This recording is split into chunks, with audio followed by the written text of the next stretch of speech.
All right, guys, just going to do one last video here about tips, tricks, and security. Obviously, information is sacred and private, so you need to make sure that when you share these documents that you're only sharing them with people that are allowed to see the certain information, or just copy information that you need and just share that version with them. But the thing about this tracker that is important is that it's constantly updated and it's always accessible to the people that need access to it. Department chairs, principals, counselors, APs, all that kind of stuff. So you just need to be really careful about what you're putting on it and what's available for everybody to see. So speaking about that, one thing you can do is you can protect the whole sheet from anybody editing it. You can protect certain columns from anybody editing it, so that if it's a shareable document and you want somebody else to add something to it, they can't mess with what you've already built. So I'll show you a couple of different things. So on this spreadsheet here, if I just want to hit the whole corner, I'm going to go to data and I'm going to choose protected sheets and ranges. So I'll move my face out of the way here. And because I highlighted everything, that's the range, but I want to protect the entire sheet, and it's mail merge too. So I'm going to just set permissions, and you can choose certain people, or you can just allow just you to edit it. Most of the time it's only me. This document, I almost never let anybody else edit it. So you click that, and then the little protector guy shows up here. If I want to remove it, I click on that and I just delete it and it goes away. Are you sure you want to? Right, and the little lock guy goes away. So let's say you want to make sure nobody messes with all the information you've collected. So I would lock, let's say, A through K. I'm going to add protection. So you could, since it's still open, you could go from here. But data, protected sheets and ranges. I already have the range chosen. So I'm going to set my permissions. And I only want me to be able to edit it. So I'll do that. So now the little protected guy isn't there, but I know that these ones, nobody else can change except me. So the only time I would allow somebody to change something on my spreadsheet would be like, if there's a large amount of data only they had access to, I would let them I would change the settings just for a little while. So let's say I wanted, like right now, you can see if you click share, right now anyone can get on here, but I've also protected my sheets so nobody can mess with them. But here you can change anyone with a link. You can restrict it to only people with the link who can do it, or Tomball ISD or whichever your ISD is. But so you can do those kind of things. It's always really important to protect the data that's in there. So make sure you do that. You can't just send it out and allow everyone to edit it. That will ruin all the time you spent getting it together. So that's just about security. Other things, let me get to this base model. The things that, when you're first doing your tracker and, it seems overwhelming, all this blank space here. It's just like, oh my goodness, why? But then you got to think, okay, well, none of my ninth graders have tested yet.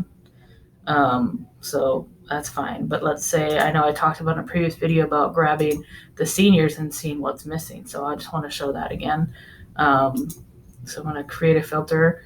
I'm going to grab just my seniors. And here there's still a good amount missing. And you kind of wonder why, like what's going on. And then you can tell how much. You're just looking for blanks. Let's see how many there are. It's a lot. Okay, 171 seniors with no English 1 data for a score, or if they've tested or what. It seems like a lot, but can I call you back? Yeah. But you'll be rewarded once you start looking up all the information. I did mention that using the portal that parents would look up scores in. This website here is gold. It's where you find the most accurate information. Yes, your district has things like TestHound and Eduphoria. You can even look in eSchool at scores sometimes, but none of that is more accurate than you looking up kids individually and doing the digging on why it is this way or why it's that way. I spend a lot of time with the registrars and in the CUME folders at the beginning of the year, just looking for stuff and trying to figure it out. Counselors are a great resource too. Sometimes the kids even know what's going on, but this is going to be your friend for finding the information. It also has TELPAS information in here, and this is I also use when every time I'm going through the kids who enroll, I just check this also.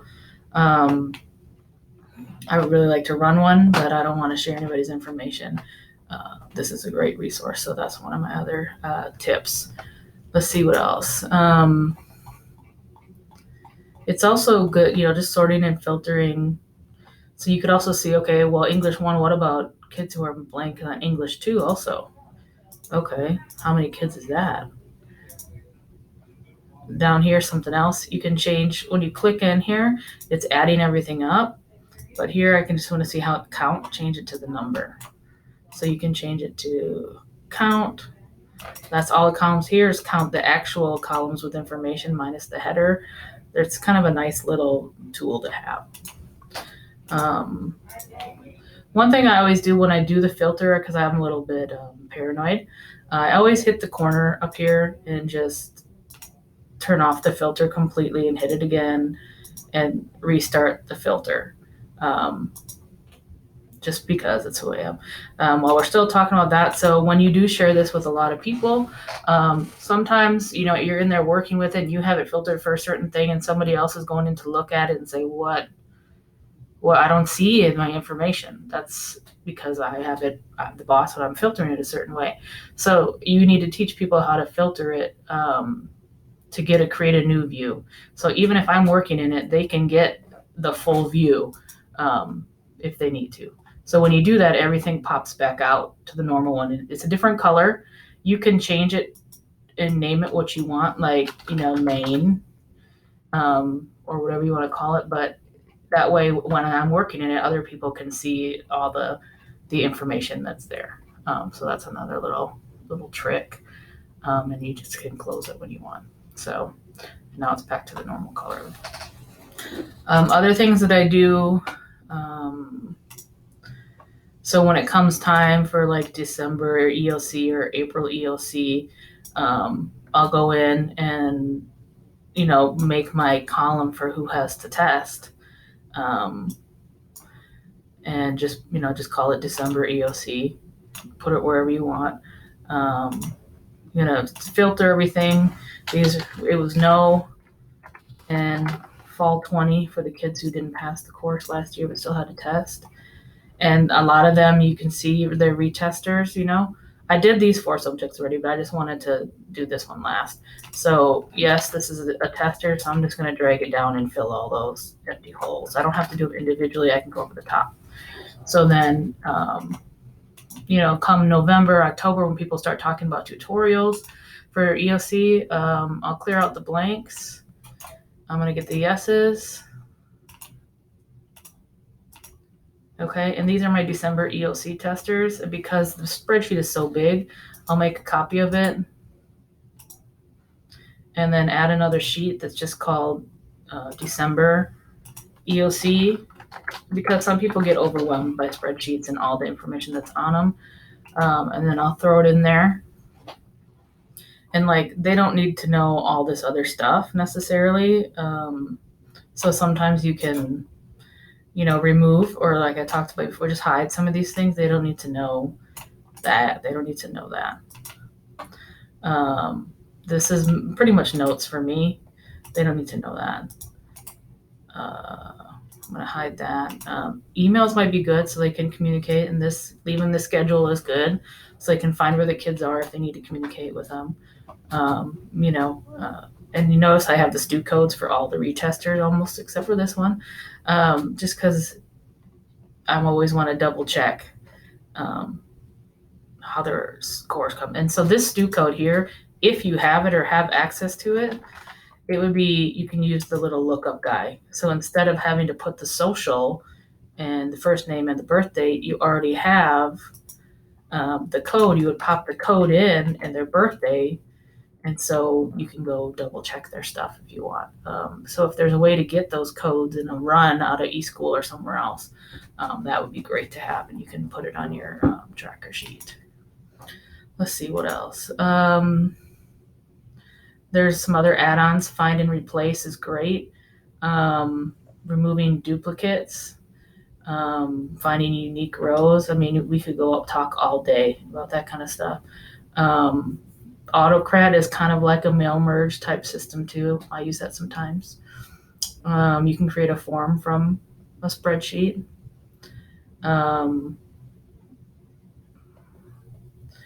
Trim white space. I don't really do anything with that. There's all this clear formatting. You can do alternating colors, which is if you don't want a conditional format, because all the white space is sometimes hard for people to look at. Also, sometimes when you're transferring from Excel to Google Sheets, the way the Excel sheet was formatted was weird, and then you copied over and it looks like a formula or something. So here under number, you can change the style for the cell, percentages and, certain whatever you want. There's tons more formats. So sometimes you need to use that. You can insert charts, images, and links. Sometimes that's great too. This is where you freeze your header rows to make sure that the top row stays, so that when you're scrolling down, you know what it is. If you don't have it on there, people don't know what they're looking at, and it disappears from the top. So that's one thing you always want to do. Freeze one row. You can do two if you need to, up to six, whatever you need to do, you can change it, but always freeze the first row. And sometimes I freeze the first couple columns because the sheet is so long. That's under view.